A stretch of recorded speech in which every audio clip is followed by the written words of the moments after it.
Good morning, and welcome to this Friday's Seinfeld. Today's discussion will be on the episode, The Face Painter. So, for medical students, where do you want to start here? David, please. Any observation, any character, any scene you found interesting?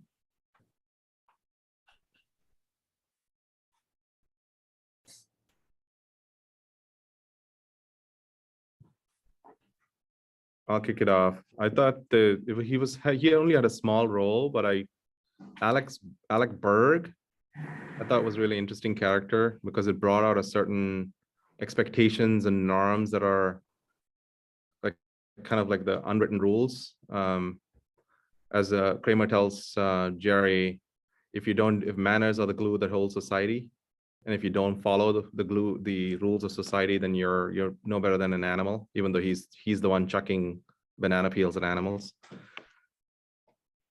Yeah, I mean, it's interesting for Kramer because on normal occasion through several episodes, he doesn't even give you that level of insight. Now, the insight, and I think the way in which this would have been reported as a mental status exam finding is as superficial insight.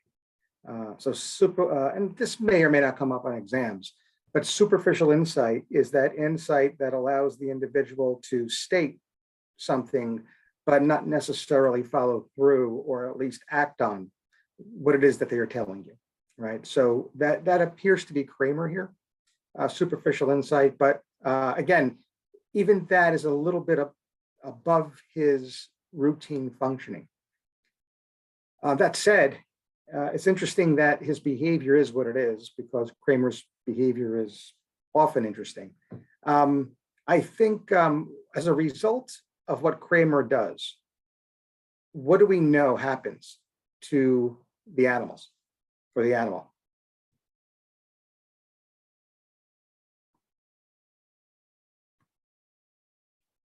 How does the monkey react? Gets agitated. He becomes depressed. And then what else? He becomes depressed. He does. Depressed, he loses interest with poor appetite. So he becomes clinically depressed, right? And again, just as a quick red flag when it comes to shelf exams, even though in clinical practice, we all understand that we are required to have 5 of those diagnostic criteria taken from the acronym SIGI-CAPS to begin to diagnose major depressive disorder or even a major depressive episode. On shelf exams, if you have 3 or 4, MDD can still be your single best answer when the other 4 answers are not as good as. So it's always single best. So always keep that in mind, right? But that said, when you look at this particular character, the monkey, and what happens, what psychological theory does that bring to mind? And it's not necessarily the process that Kramer demonstrates, but it's just combining the idea of the monkey and major depressive disorder. So previously, there were animal studies done that looked at maternal bonding and the link between maternal bonding and depression. And what Harlow showed is that baby chimps that were reared away from their mom by wired surrogates wrapped in terry cloth, were actually more functional than those chimps in the experimental group that were reared by wired surrogates without the terry cloth. So there was something about bonding that resulted in the way that the baby chimps would react, and those in the experimental group without that terry cloth became depressed, right? So the link was made, at least in animal studies. That's Harlow's monkey experiment, which I know isn't necessarily a one-to-one transfer with regard to what you viewed in watching The Face Painter, but certainly the fact that the monkey that was being tormented by Kramer became depressed, it does allow us to have that open door to discuss the Harlow experiment. Again, that can come up on a shelf exam, maternal bonding, and it's linked, and that is linked to conditions like major depression. Anything else with Kramer here? Or Jerry for that matter, since we began discussing both of them.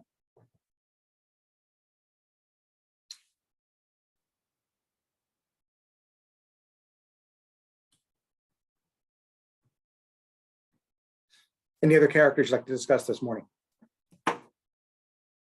I just thought that it was interesting the fact that Jerry had such a hard time just saying thank you until like the very last minute, and then he was still upset about the outcome.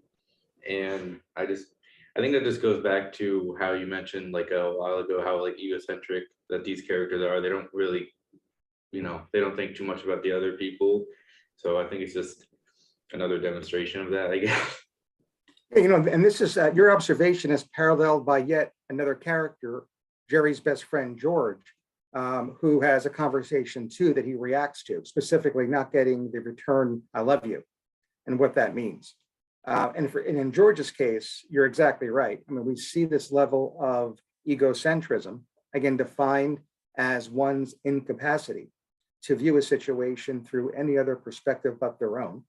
That's different from narcissism, right? Egocentrism may be a building block or a risk factor for narcissism, but egocentrism can be normal when age appropriate, albeit in these middle-aged characters, it is gone beyond that identified normal developmental period. But it is interesting that George does have the unreturned I love you. And along those lines, not only can we look at the idea of egocentrism, but in George's case, even the social theory of the external locus of control.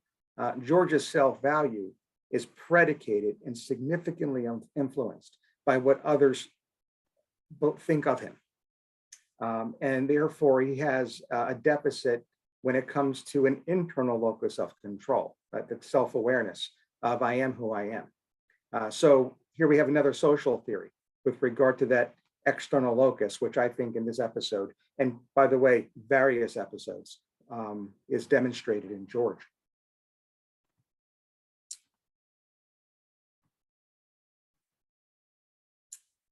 Any other characters you want to discuss here? Yeah. Going off that, I thought it was really interesting that in previous episodes, particularly Kramer, I felt like was so easily able to defy social norms. But in this episode, he was so insistent on Jerry saying thank you. And he was like, we live in a society, Jerry, aren't you part of society? And he was so insistent of that. Yeah, this is definitely atypical of Kramer. Now, again, it's not atypical using the double negative.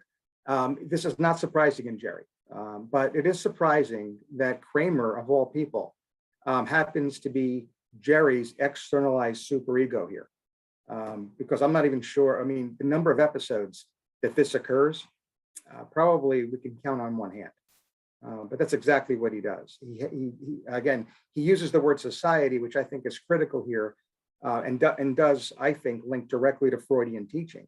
And that is, societal's norms internalized is what builds our superego. The superego actually begins to become manifest as early as 2 years of age, probably around the time of toilet training. That's textbook. And is again, our internalized societal prohibitions first being governed, demonstrated and modeled by the primary caregivers, okay? And then soon thereafter, the primary caregiver extenders, right? Teachers, etc.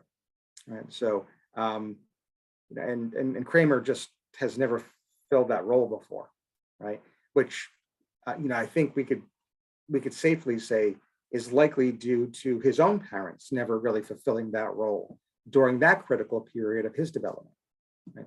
And we know this, albeit not through this episode, but when Babs actually, I think, shows up in one episode over the 9 seasons, that's Kramer's mom, we're provided a background that she wasn't the nurturing mother.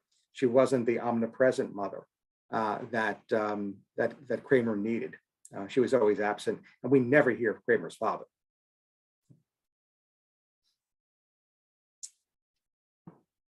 Anything else that you picked up in last night's episode? We're discussing the face painter.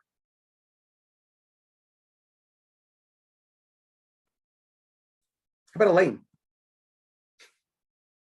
Any observations about Elaine's character?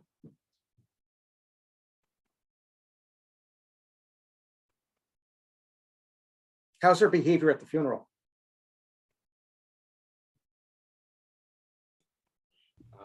Yeah, her and Jerry, I believe, were like openly talking and were discussing other events where people are like crying and following in the background, and they were just choosing to ignore them and continue their conversation. And then when forgot the guy that gave him tickets passed by, Jerry was all happy, like, "Oh, hi, hello." And I was like, "Oh, okay." So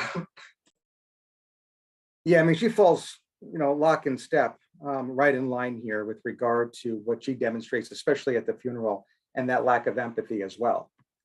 So again, no surprise, because as you mentioned earlier, all of these characters have that same deficit. What do you think about Vogel? Any psychiatric topic or teaching points we can reach through this character, Gary Vogel?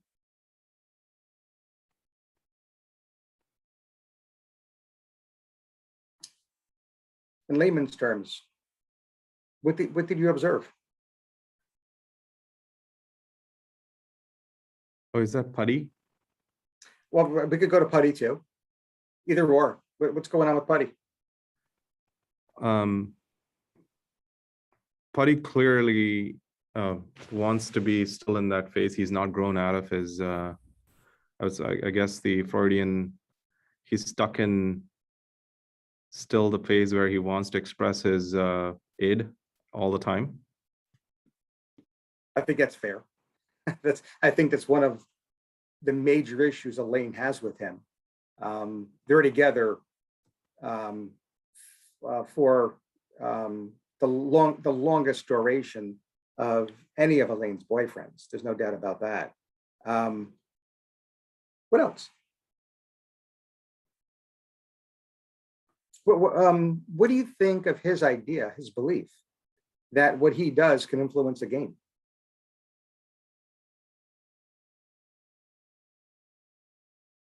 I think that, all of the cultural norms around sports aside, I think you could consider that magical thinking. Yeah, right. I mean, at the very least, I think we would call it an overvalued idea. It's certainly part of his thought content, a demonstration of his thought content that certainly is curious. Anyone else have any thoughts about this? Anybody here diehard sports fans? Want to chime in? No, we have no diehard sports fans today, really. You always feel if you wish hard enough that your team will win, or somehow you're connected to them, especially in the course of the game. Yeah. Are you owning that, or are you observing others having done I've that? owned it in the past, and I've hard, and unfortunately, Ohio State always wins. Yeah, at least they beat Michigan, though, right? No. So, okay, please. I thought somebody was going to say something. Yeah, so, I think what this observation gets to is something that is referred to as culturally sanctioned beliefs. And this comes up on exams very frequently. And it also, I think, allows us to discuss a very closely related concept referred to as the culturally bound syndrome, which also may appear on shelf exams. So first, the culturally bound syndrome.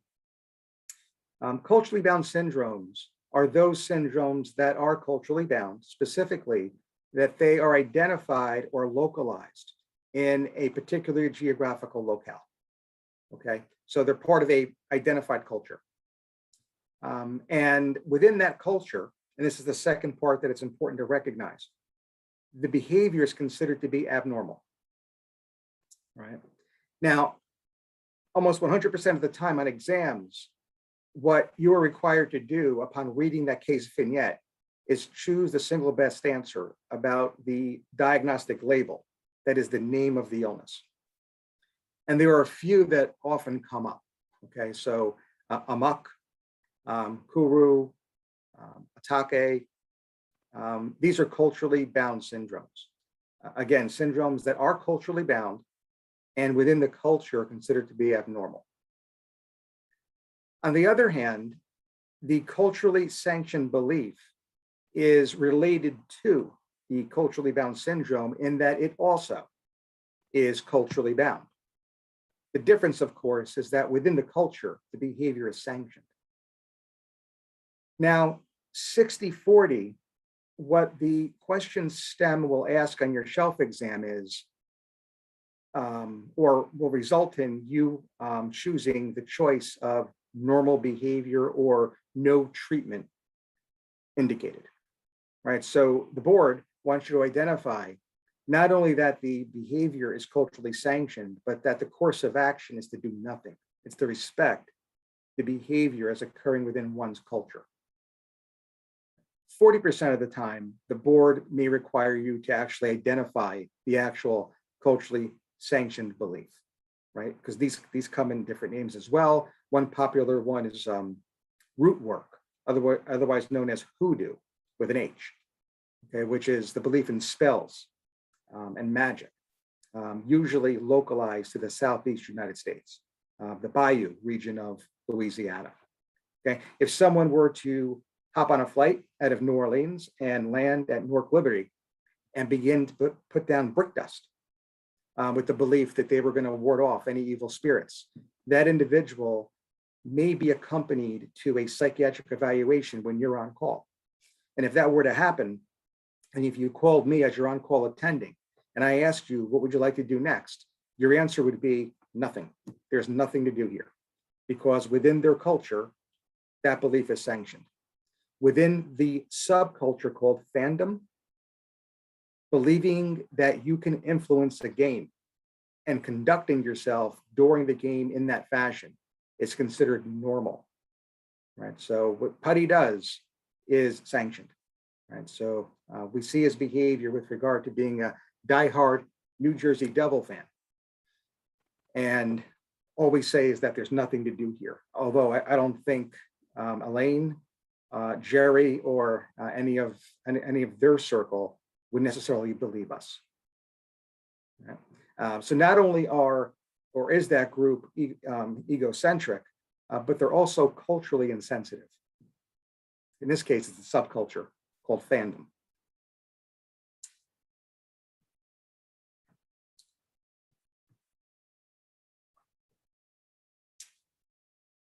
We have about 10 minutes left. Any other observations you'd like to discuss with regard to Seinfeld?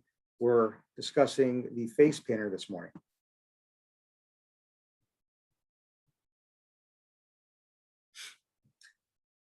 Continuing on with Putty, one thing I wanted to bring up, because it's certainly going to link to, and we could end this morning's discussion on this note, linking directly to what we're going to talk about at Night's Watch at 12:30.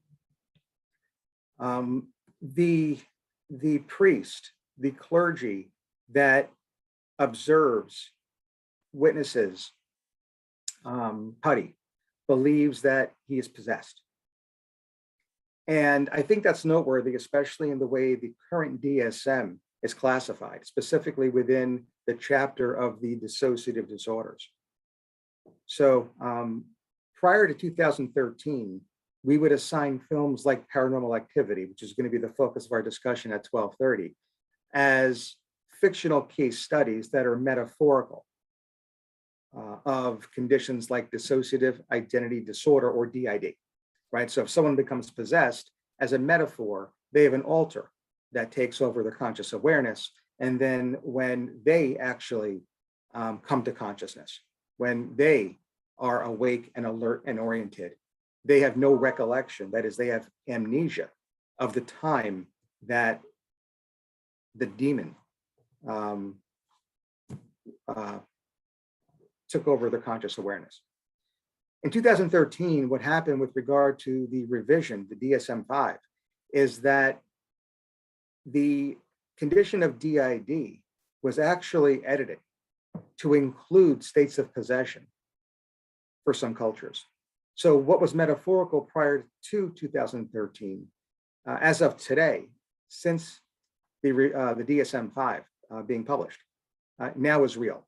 If an individual comes in, one of the alters may actually be El Diablo, as identified in Seinfeld.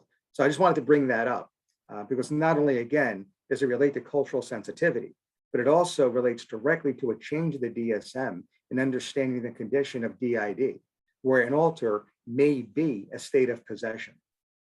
Right? Hence why we're going to be talking about paranormal activity at 12:30. Right? Any final thoughts? All right, we'll leave it there. And we'll be back on Instagram Live at 12:30 discussing that film, Paranormal Activity. See you then.